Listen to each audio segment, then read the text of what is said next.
The goal of this video is for you to appreciate how much interest and the interest rate can affect how much you pay over time, and also how long it takes you to pay it off. So let's say you were to go out there, get a car loan, say for $10,000. So people would call that the principal. That's the amount that you're actually borrowing. And let's imagine that the interest rate, let's start with a lower interest rate, let's say 5%. And let's say you do this over 5 years, but I'm going to say that in terms of months, 60 months. So we can see here that our monthly payment is $188.71. So let's think about the total that we pay.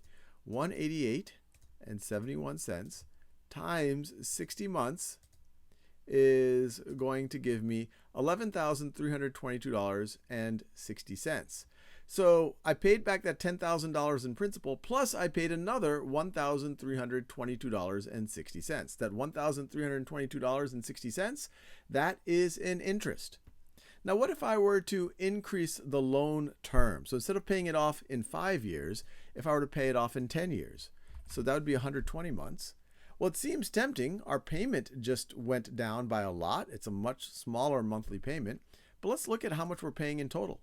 So 120 months, 10 years, times $106.07.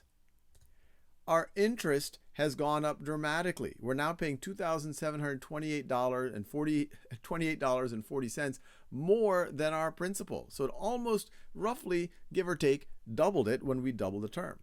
Similarly, what do you think is going to happen when we double the interest rate here? So if we go from a 5% interest rate to a 10% interest rate, well, now all of a sudden our monthly payment has gone up, and it really adds up when you look at $132.15 times 120 months.